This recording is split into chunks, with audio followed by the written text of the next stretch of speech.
Salam guru penggerak.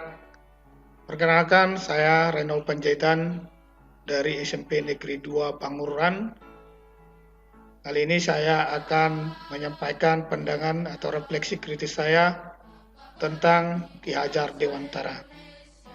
Nah, intisari pemikiran Ki Hajar Dewantara tentang pendidikan yang saya dapat ambil bahwa pendidikan dan pengajaran merupakan usaha persiapan dan persediaan untuk segala kepentingan hidup manusia, baik dalam hidup bermasyarakat maupun hidup berbudaya dalam arti yang seluas-luasnya.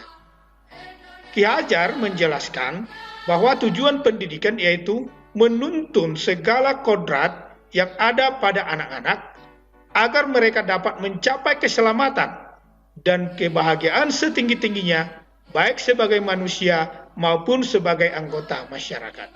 Proses pembelajaran yang bagaimana yang mencerminkan pemikiran Ki Hajar Dewantara? Nah, secara intinya adalah proses pembelajaran yang sesuai dengan pemikiran Ki Hajar Dewantara adalah proses pembelajaran yang berhambat atau menitik beratkan kepada anak-anak. Proses pembelajaran yang mencerminkan pemikiran Ki Hajar Dewantara merupakan daya upaya untuk memajukan pertumbuhan budi pekerti, pikiran, dan tubuh anak dalam rangka kesempurnaan hidup dan keselarasan dengan dunianya.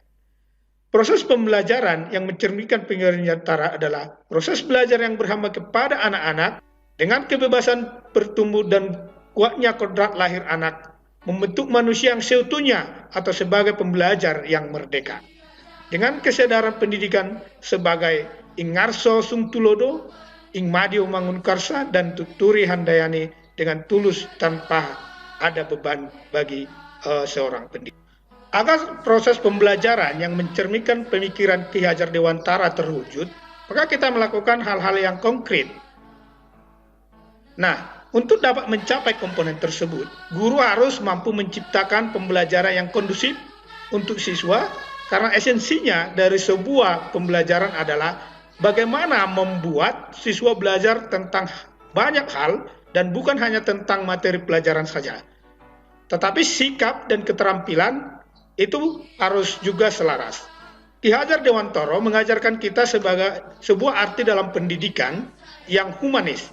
Beliau juga menciptakan konsep sistem Among sebagai patokan guru dalam mendidik siswa. Ingarso Sungtulodo, Ing Madio Mangunkarso, dan Tuturi Handayan memiliki arti di depan memberi teladan, di tengah memberi semangat, dan di belakang memberi dorongan. Dari kalimat tersebut bahwa guru sepatutnya Ingarso Sungtulodo, yaitu dia harus memberi contoh yang baik kepada siswa. Kita sering mendengar pepatah bahwa guru itu adalah yang patut ditiru atau yang digugu. Ini memang benar bahwa setiap sikap yang dilakukan oleh guru akan dilihat dan dicontoh dan diaplikasikan oleh siswa dalam dirinya. Misalkan dalam mengamalkan perilaku jujur, disiplin, gotong royong, peduli dan tanggung jawab, santun, responsif, proaktif, dan menunjukkan sikap toleransi. Di dalam kelas, guru harus menjadi role model untuk mengaplikasikan sikap-sikap tersebut, karena tidak ada satu pun yang bisa menggantikan guru dalam hal itu. Ing Madio Mangunkarso, dalam hal ini guru harus mempengaruhi dan mengendalikan siswanya. Maka guru haruslah bisa sedekat mungkin atau bisa menjadi teman atau sahabat kepada siswanya, dengan siswa tanpa menghilangkan kewibawaan sebagai seorang guru. Dengan begini, suasana belajar nanti akan lebih bersahabat dan suasana belajar juga akan terbangun dengan kondusif. Tuturi Handayani, guru menghargai dan mendorong potensi yang dimiliki oleh siswa.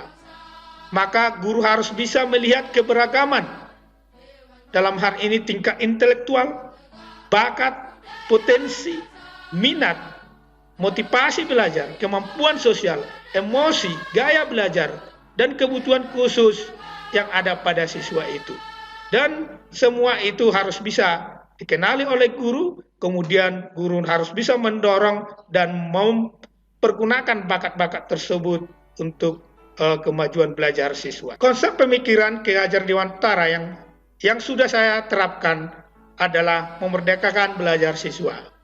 Misalnya dalam proses pembelajaran dalam kelas, saya memfasilitasi siswa untuk menyampaikan ide-ide kreatif mereka, dan juga yang siswa yang kurang bisa mengikuti alur pembelajaran akan saya tuntun dan saya dorong supaya bisa mengikuti pembelajaran dan sebisa mungkin setara dengan teman-temannya. Demikian refleksi saya. Salam guru penggerak.